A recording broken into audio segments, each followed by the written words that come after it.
trainees. And as part of that role, we've developed over the last 10 years a course specifically designed for trainees in surgery to understand a bit more about urology and prepare for ST interviews. This is a 4-day course with speakers from all over the country. So I think the BAUS Core Urology course is a fantastic opportunity for trainees who have an interest in taking up urology to come and learn about some of the things they may never have heard of. One of those things is andrology, give a really great exposure to some of the topic areas that may never come across in their core training, and also get to meet with other people like-minded where they can exchange ideas and hopefully get a step ahead of their competition when looking at national selection. It was a great course. I'm currently in my core training, and I felt that coming to the end of the 6 months I've learned a lot here today which would have been useful at the start. Really helpful. It's consolidated a lot of things that I've known, and it's allowed me to now prepare for my interview and see gaps in my knowledge. There's been a really good spread of topics,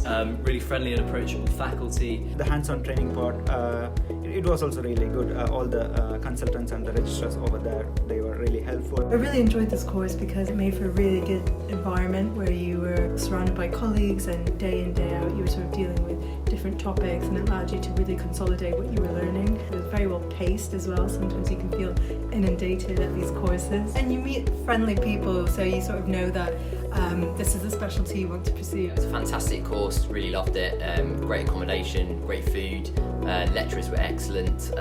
We had really good knowledge of the keynote papers, which was really good for our registration interviews. Part of the course is to do Viva stations, so they do outpatients and emergency, and they run through scenarios that have previously been. Really opens your eyes if you haven't been on a course yet, and there's lots of scenarios or extra questions that you wouldn't even consider might come up. Along with the talks, we run specific sessions helping you look at your portfolio with a view to preparing for the ST interviews. The portfolio station was really good. It was a great opportunity to sit down and kind of find any gaps in your portfolio and talk through how you might be able to address those. There's lots of events and courses out there that you wouldn't come across unless you've got these people suggesting them to you. It's not all work, there's plenty of play as well, and you get to socialise, and you will develop some friendships that will take you through the rest of your career. Yeah, I'd really recommend this course to anyone with an interest in urology, anyone who's thinking of applying. CTs or clinical fellows who is aspiring to go on a ST3 and get the national training should definitely attend this course. I will highly recommend it. I definitely recommend this course. Definitely would highly recommend it. Definitely recommend it. I'd even consider doing it again. I think this is a fantastic course. It is designed specifically for you, and I think anybody who is at foundation or core training level and who's interested in urology, this is a must. Hope to see you soon. Welcome to the Foundation and Core Urology section of BAUS 2020. My name is Anna O'Riordan. I'm a consultant urological surgeon in Newcastle upon Tyne NHS Foundation Hospital. But for the last year and a half, I'm also core and foundation educational lead for BAUS. So it's lovely to speak to you all today.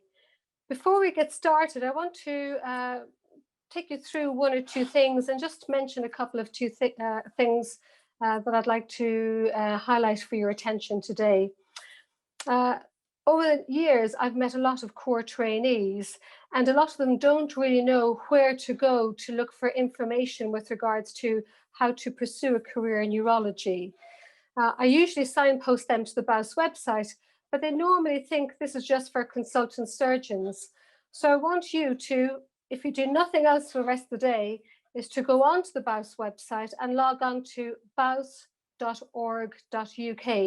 Make sure you don't put in baus.org because that is the Buddhist Association, so slightly different indeed. This will bring you up to the webpage for BAUS, and if you go across the toolbar at the top, you will come to the professional section. That is right, you are a professional now. If you scroll down on the professional section, you will come across the specialist sections, and within that there is a subsection titled Foundation and Core Trainees. And if you click onto that page, you'll be lucky to see a picture of me. Woohoo! You'll be able to send me an email if you want, but more importantly, There will be various different links at the bottom which have lots of information to help you navigate your way through being a junior doctor, applying for specialty programs. There are some textbooks, some apps, stuff about audits. So a whole plethora of information purely designed and targeted specifically for your stage of training. So please, before the day is out, log on to the website, get to know the website and use it to help you navigate your career over the next few years.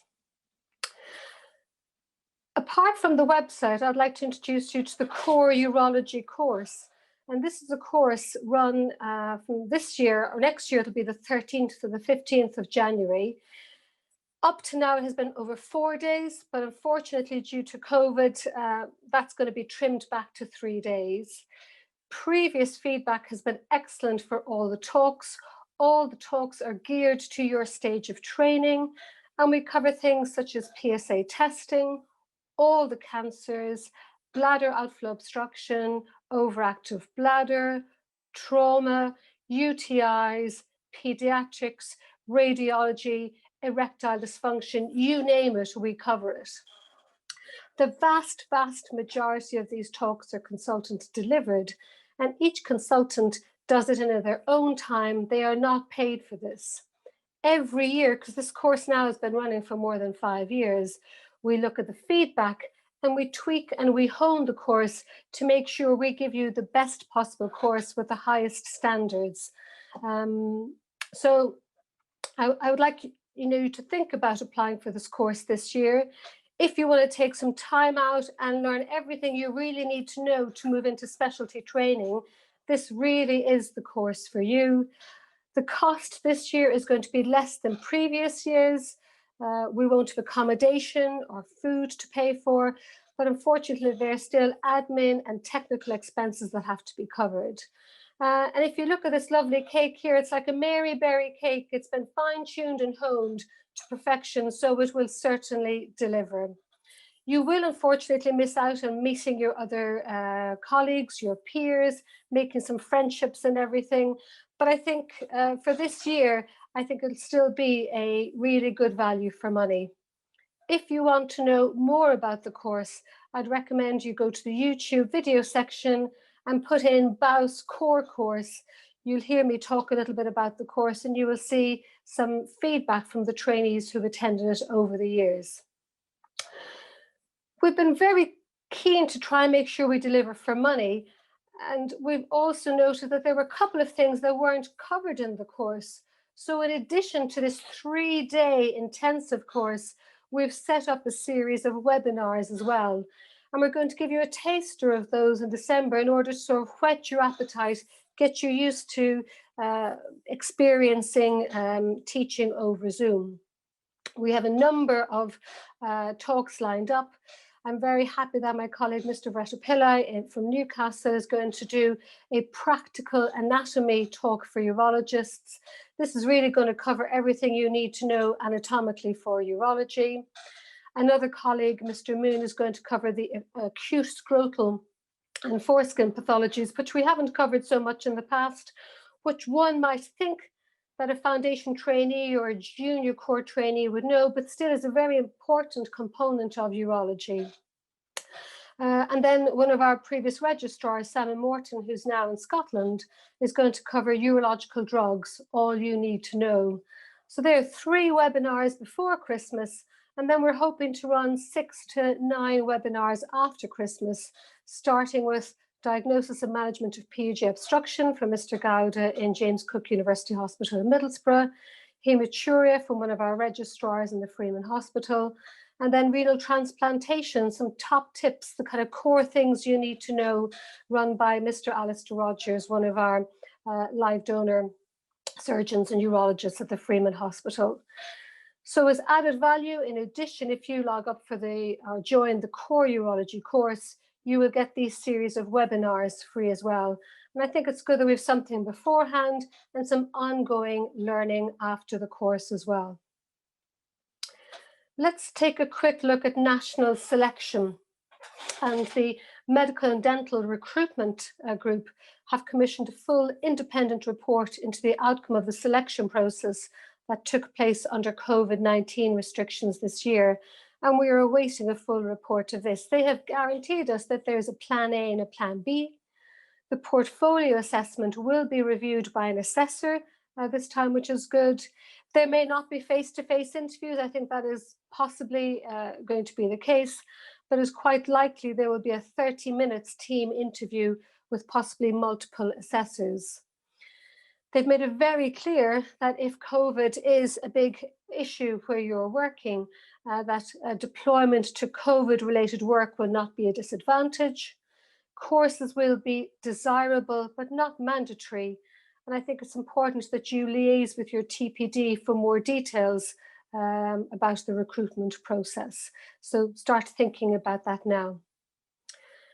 That's really all I wanted to say. A few points I just wanted to raise. I'd like to go on and maybe something kind of positive to talk about.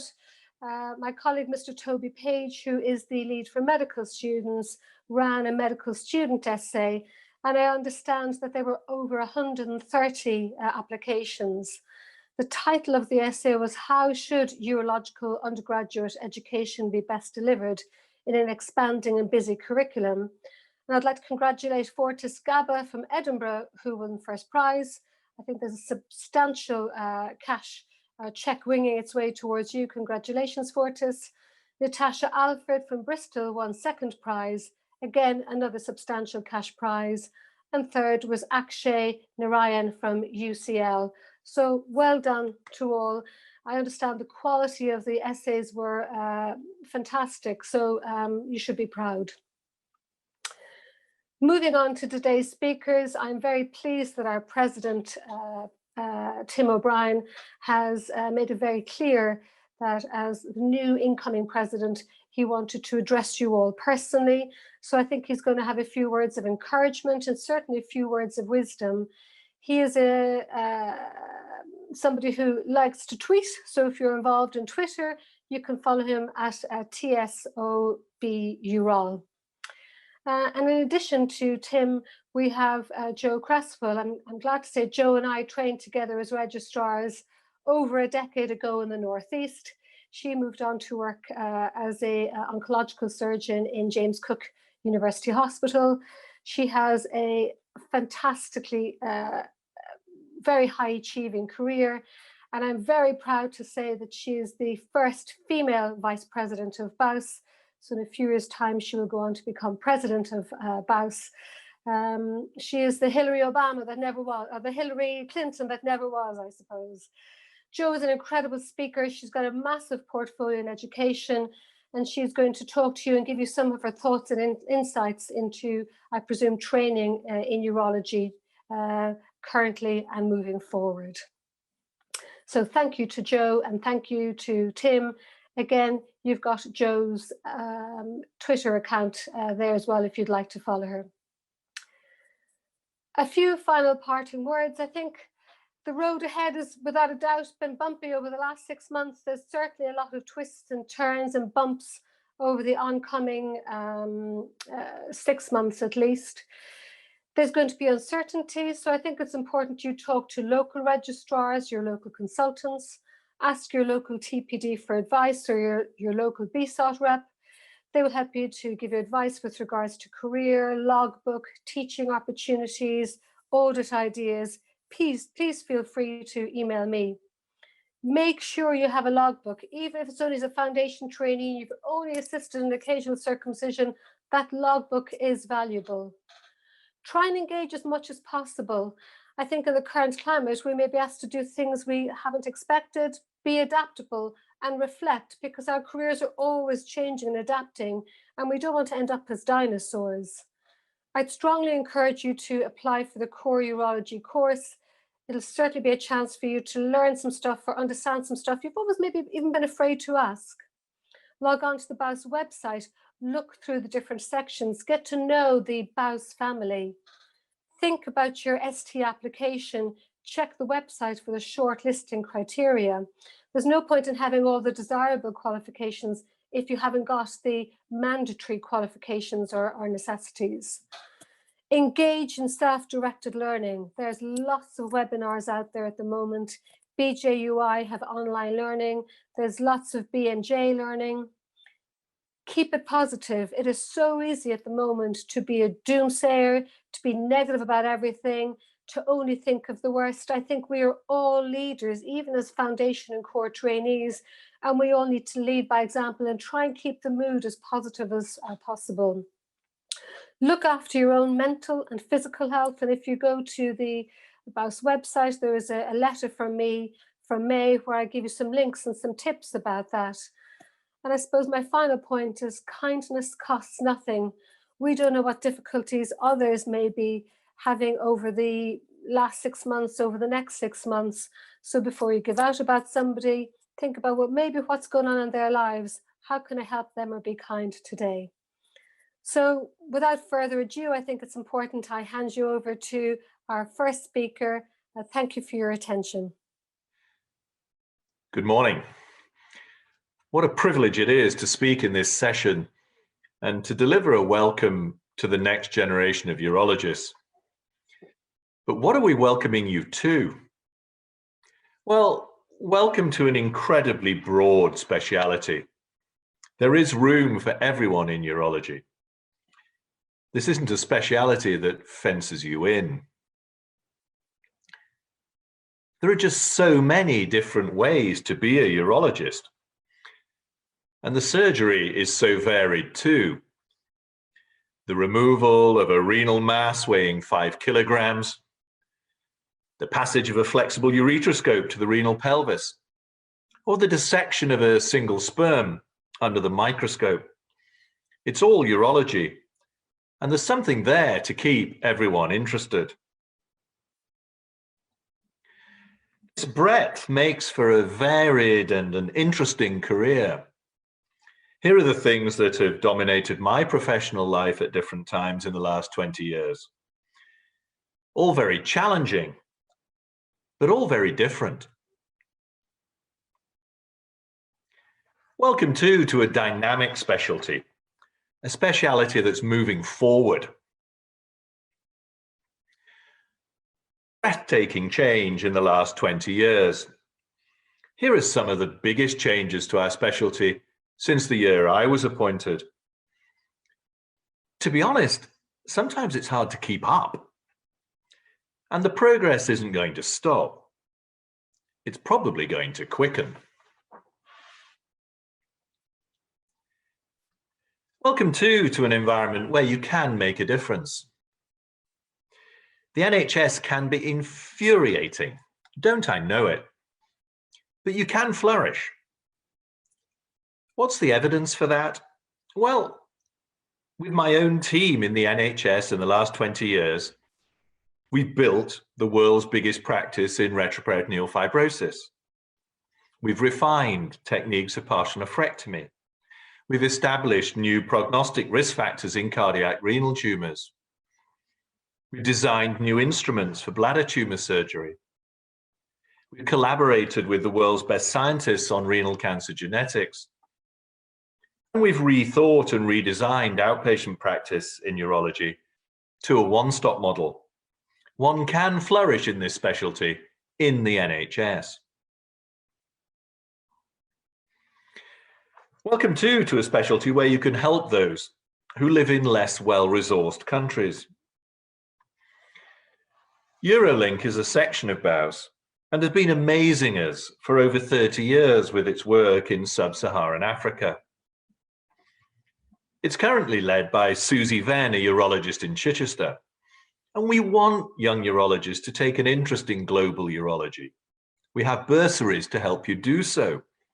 Urology doesn't fence you in. Welcome to a specialty where people generally get on with each other. They will collaborate for the greater good. They'll collaborate across specialities, cities, and countries.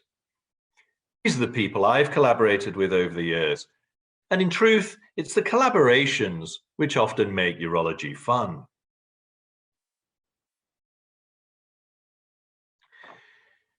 Welcome to a speciality where you don't have to follow the crowd. You can follow your own instincts. How did that work for me? Well, in 2012, I was fascinated by one patient with retroperitoneal fibrosis. So I set up a clinic. I stuck 2 lines on a website. 8 years later, we had the biggest clinic in the world. Nearly 400 patients had been seen, and referrals come from all over the country. How can that be possible? It's the internet that makes it possible. The internet puts buyers and sellers together. Patients will find you. So you don't have to follow the crowd. You can do something new, something innovative. Welcome to a specialty that needs great researchers and is prepared to encourage them. First is an incredibly vibrant, dynamic group of young researchers in urology in the UK, and they're running studies all over the world. And if you tire of first, there's the trainees organisation BSOT, ready to take you under their wing, helping you to train and get better at urology. Welcome to a specialty where you can have fun, unashamedly so. Urologists do tend to get along, and that helps. And it's been a lot of fun for me practicing this specialty. Some of that fun has been abroad. And these are the spots where I've been to teach and learn urology in the last 25 years. It's a great choice, but it's not an easy choice. At times, urology can be seriously demanding. It tests you. To illustrate, this is one of my favorite cases of all. A 50-year-old woman with a very large renal tumor, and the punchline, she's awaiting a heart transplant. So there I am, with some decisions to make. And it's coming thick and fast. You're in the eye of the storm. Can you keep your head when all around are losing theirs and blaming it on you? This isn't easy, and this can be a very demanding specialty. One closing thought. You've embarked on something special. There is an awful lot to enjoy. But to do that, you'll need to make friends and stay friends. Welcome to urology.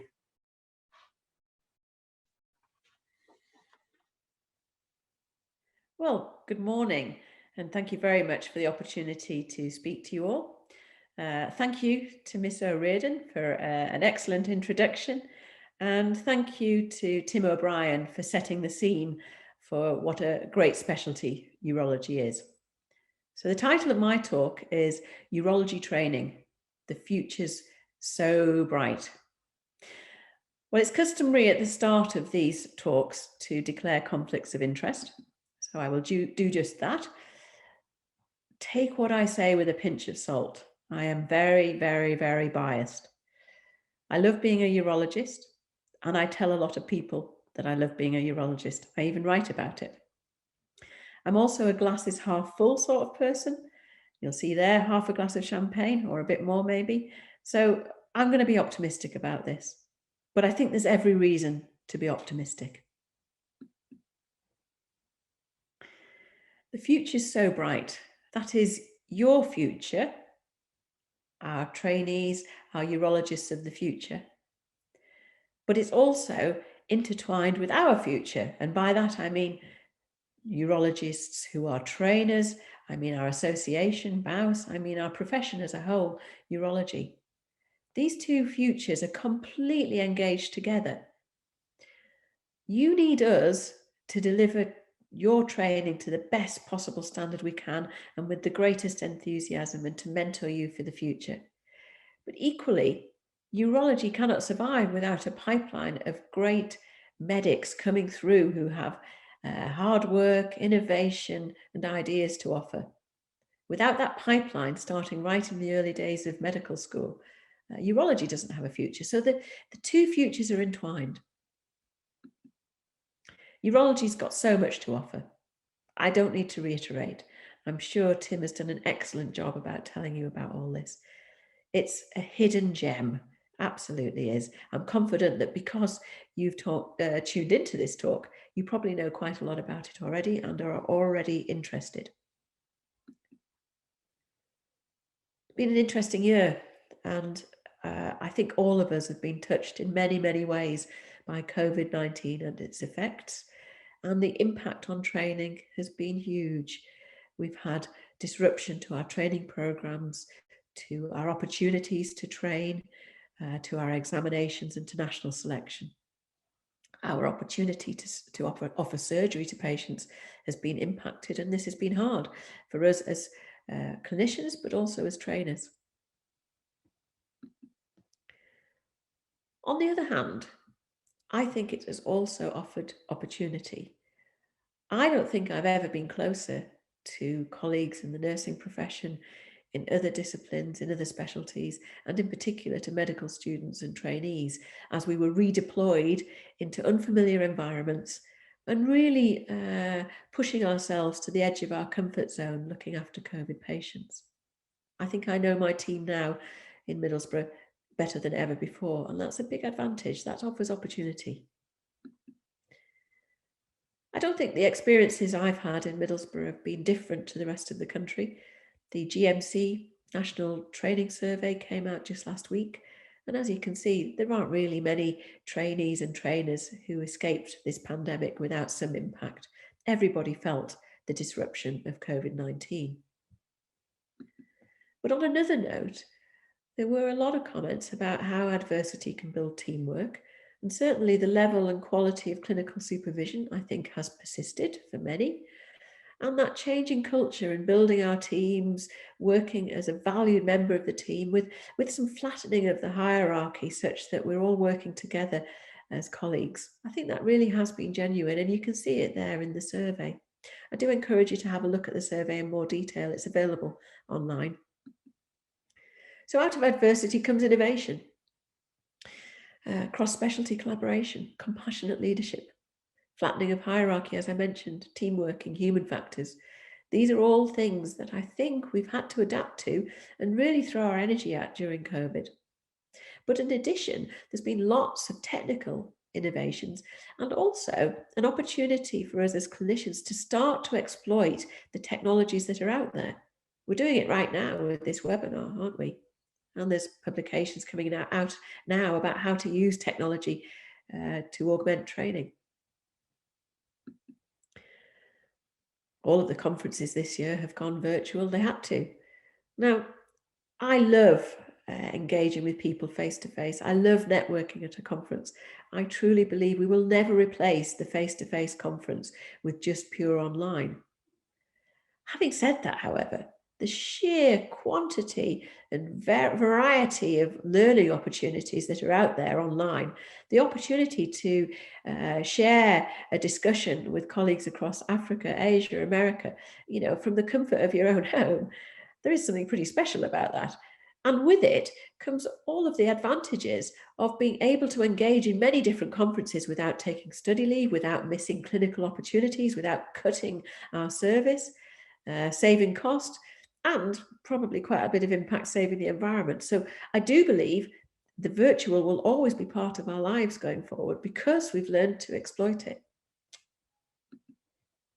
So what next for your future? Well, if you're a core trainee, and some of you will be, you'll have your eye on national selection for next year. I'm sure you're well aware of the deadlines.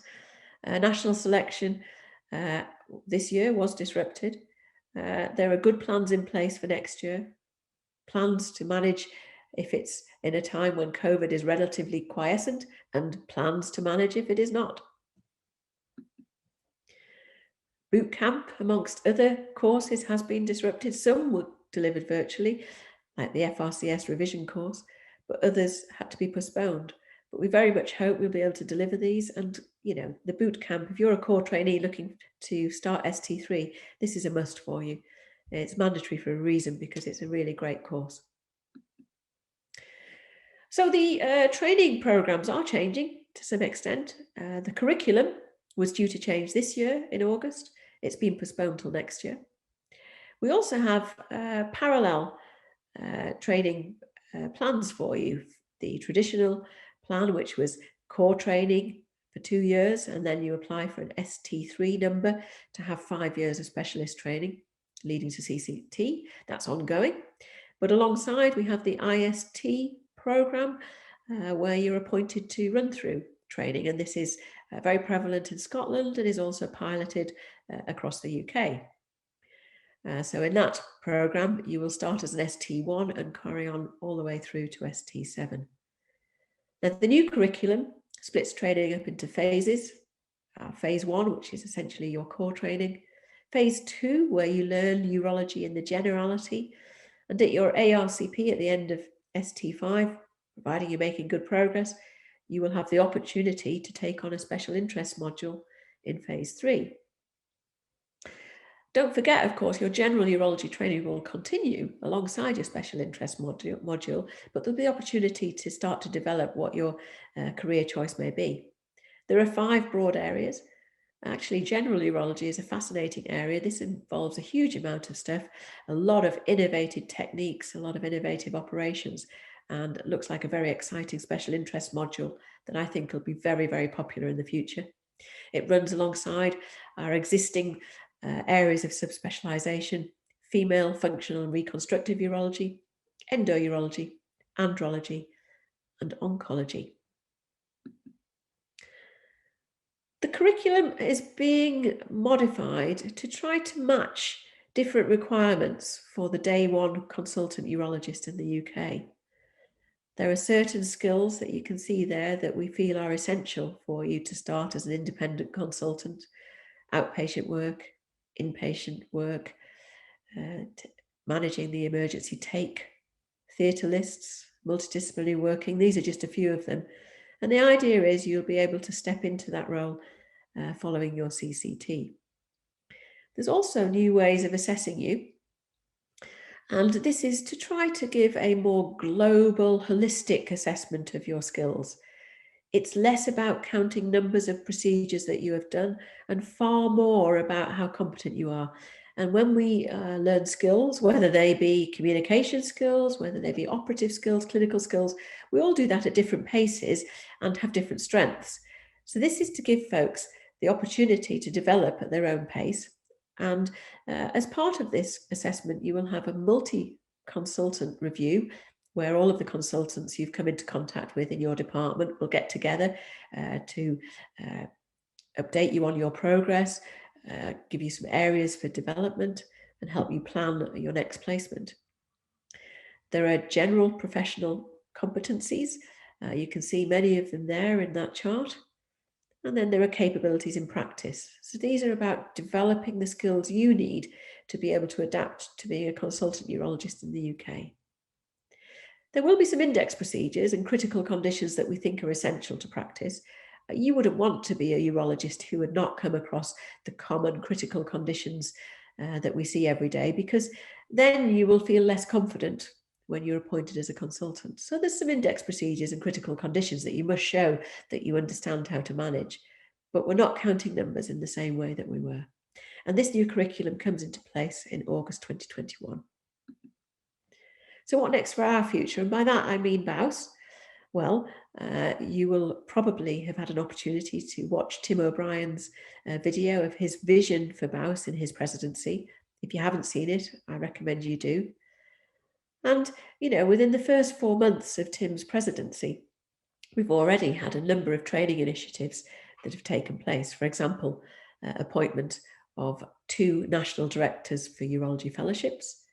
Congratulations to Melissa Davis and to Anthony Kaparis.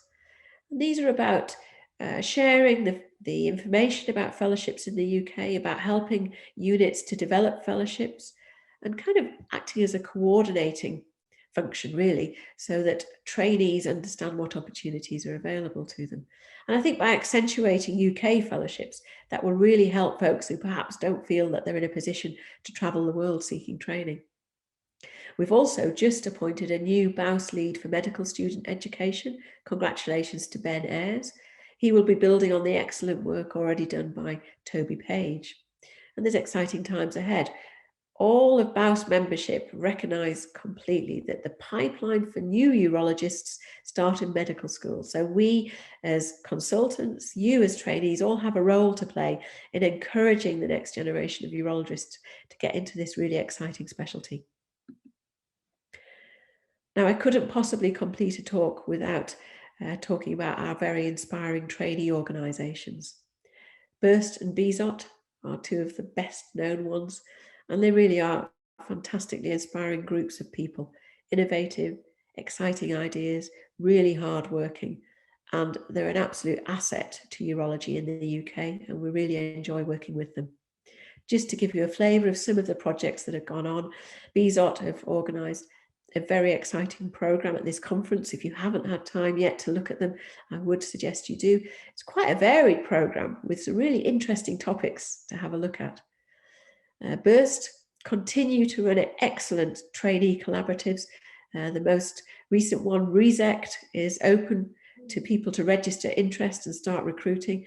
And as a bladder cancer specialist, I am absolutely delighted to see this as their next project, all about the quality of TURBT. Fantastic work, a really inspirational group. And then alongside that, we have novel ideas from individual trainees. For example, Hannah Warren here tweeting about Bouncing Back, which was a session aimed at those core trainees who perhaps had not been successful at national selection this year and wanted to prepare for next time around. Really great, innovative ideas from our trainees who are so important to our organisation. So I very much hope that you listening, if you're a core trainee, a foundation doctor or a medical student, will see that urology's future really is bright, and we really, really want you to be part of it. I believe that the future is as bright as we want it to be. And I will assure you that from me and also from Tim O'Brien, BAUS want it to be very bright indeed. And I think the next 4 years with the two of us as Vice President and President will offer great opportunity for trainees in urology. Thank you so much for listening. Okay, we now come to the audit section of this meeting. And this is the bit I love the most, because this is where I get to see some of the audits you've carried out in your individual hospitals. And this year we had more than 20 submitted audits. Overall, the quality was extremely good. I would strongly recommend you log on to the e-poster section and have a look at some of those audits. And also on the BAUS website, in the subsection for foundation and core trainees, we give you some ideas as to what audits you can perform yourselves with templates that you can adhere to. So without further ado, I'd like to congratulate, round of applause everybody, our two winners. I liked these audits very much. I thought they were something slightly different. I'd like to congratulate Mei-Ling Henry from the East Midlands. She generated a very simple simulation model for a suprapubic catheter change, and then used this model to teach medical students how to change suprapubic catheters. Very simple, but looking at a procedure we do quite commonly in medicine, and seeing how she could use simulation without too many fancy pieces of equipment to teach medical students. So that was lovely. Well done, Mei-Ling, for thinking outside the box. The other winner was Caroline Bradley, a much more practical audit, or more like a QI project. She was looking at the electronic referrals to the endourology MDT and noting there was lots of things missing, such as a CT or a plain X-ray or bloods or urine cultures, or whether they were in blood thinners. So designed a pro forma. And if you look at her e-poster, she's done a lovely graph looking at the data collection before and after the implantation of the electronic referral, and the quality was 10 times better. And that can only go towards improving patient care within her hospital. So something for you to look at. I've picked out a couple of other audits that I think are kind of noteworthy and these require mentioning. A simple audit looking for, should we routinely do bloods post-radical retropubic prostatectomy? And the outcome there was that really, in the majority of cases, it's not need. You can just use your clinical judgment. So that team have stopped doing routine bloods post-radical retropubic prostatectomy. And another nice one, looking at the usage of PSA in the community, using a pop-up box to highlight salient points before GPs did a PSA test. And they found that this did not necessarily reduce the number of PSA tests done, but it did increase the number of abnormal results, therefore hopefully indicating GPs were using them in a better setting or more correctly. There was a lot of stuff about bladder cancer, so I thought maybe it was a good chance for us to review some of the standards they use in the audits and to talk about the audits. One is around documentation of bladder tumors when you go to do a resection. And using the AU and also the NICE guidelines, they say we should document the site of the tumor, the size, the number, and the appearances of the tumors. Do they look solid or do they look papillary? We should do unblock resections. We should avoid excess coagulation. And it also states that you should perform a second TUR or a re-resection in the following situations. After an incomplete initial TUR, if you're in doubt about the completeness of a TUR, or if there is no muscle in the original specimen, unless it is a very low-risk tumor or carcinoma in situ. And you should definitely re-resect in all T1 tumors. Also, the guidelines state the re-resection should ideally be within 6 weeks, and you should perform CT scan if tumors are located in the trigone, or they are multiple tumors, or if they are high-risk tumors. So taking those guidelines in mind, there's an audit from Dr. Raghav looking at the quality of resections in his hospital. They looked at the initial resections and see how many of them had tumor within them, and it was only 39%. They highlighted this at a departmental meeting, and when they re-audited, 66% of tumors had muscle in them. But the key thing is here is that those tumors which were intermediate and high risk went from having muscle in 50% of cases up to 84% of cases.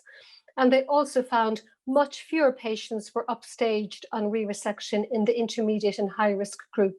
And again, a very simple audit has had a massive change in hospital practice, improving quality of resections and patient outcome. There's also here some talk about risk stratification. This is something you really need to get to grips with quite early on. Any bladder tumor you resect which isn't muscle invasive can be divided into low, intermediate, or high risk group. The low risk tumors are tumors less than 3 centimeters that are solitary. They are PTA, confined to the mucosa, and generally G1 tumors, or sometimes GA low-grade tumors. The high-risk tumors are any PT1 tumor or tumors with grade 3 disease. And then your intermediate risk group are the piggy in the middle, as it were. And it's very important when we look at our patients with bladder cancer, we put them into a risk stratification. Why is that important? It's important because it tells us whether they need adjuvant treatment.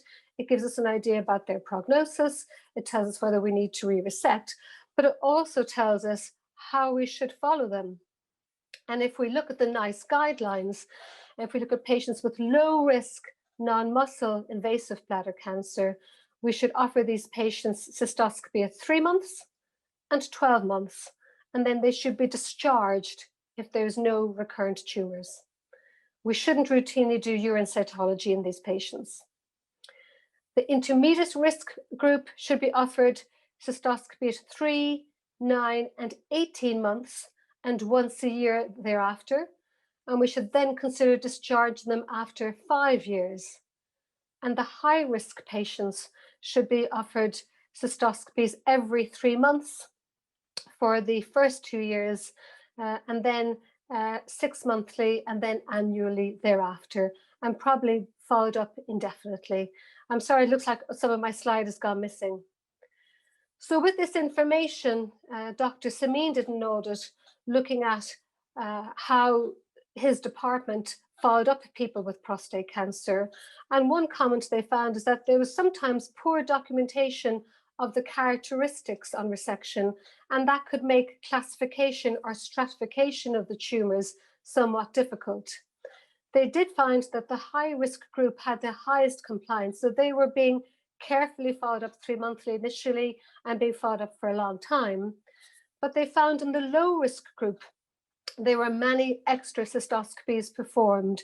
Overall, over the time period they looked at, 78 unnecessary cystoscopies at a cost of more than £15,000. So again, a very simple audit, but it's again highlighted some issues which will improve patient care for these group of patients within that doctor's hospital. So congratulations on that audit as well. I'd strongly recommend you go and have a look at the audits, read them, you'll get some ideas. How does your department fare when you compare yourselves to these audits that you will see on the e-poster section? And I think never forget, you are a young bunch of people. You have a fantastic future ahead of you. I've been really impressed with the work all our junior doctors have done, particularly over the last 6 months in this extremely difficult time. And I would like, on behalf of all the consultants, all the patients in the UK, on behalf of BAUS, to thank you very much for your fantastic work, spirit and positivity. Keep it going, engage with the website, think about doing an audit, and never forget, you are amazing. Thank you.